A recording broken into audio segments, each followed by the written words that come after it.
নিজেদের দানবীয় শক্তি দেখালো ইয়েমেনের সশস্ত্র বিদ্রোহী গোষ্ঠী হাউথি। ২০০০ কিলোমিটার পথ পাড়ি দিয়ে ইসরায়েলে ক্ষেপণাস্ত্র হামলা চালায় তারা। মাত্র ১১ মিনিটে দীর্ঘ পথ পাড়ি দিয়ে প্রায় ২০টি ক্ষেপণাস্ত্র আঘাত হানে তেল আবিবে। কয়েকশো কোটি ডলার ব্যয়ে তৈরি ইসরায়েলের আকাশ প্রতিরক্ষা ব্যবস্থা আয়রন ডোমকেও কিভাবে ফাঁকি দিল হাউথিদের ক্ষেপণাস্ত্র তা নিয়ে বিস্মিত খোদ ইসরায়েলি কর্মকর্তারা। সেই সঙ্গে সশস্ত্র গোষ্ঠীটির সামরিক শক্তির উৎস নিয়ে চলছে চুলচেরা বিশ্লেষণ।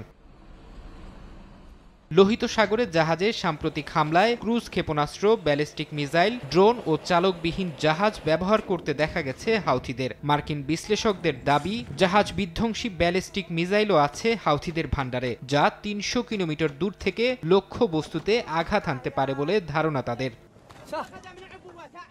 ইরানের সঙ্গে ঘনিষ্ঠ সম্পর্ক রয়েছে হাউথিদের। বিভিন্ন পশ্চিমা গণমাধ্যম বলছে, তেহরানের সরবরাহ করা ক্ষেপণাস্ত্র দিয়েই ইসরায়েলে হামলা চালানো হয়েছে। এছাড়া উত্তর কোরিয়া এমনকি সৌদি আরব ও যুক্তরাষ্ট্রের তৈরি ক্ষেপণাস্ত্রও হাউথিদের হাতে পৌঁছে গেছে বলে দাবি করা হয়েছে। ২০০৪ থেকে ২০১০ সাল পর্যন্ত ইয়েমেনের রাষ্ট্রীয় অস্ত্রাগার লুট করেও ব্যাপক গোলাবারুদ ও বিধ্বংসী ক্ষেপণাস্ত্র পায় গোষ্ঠীটি।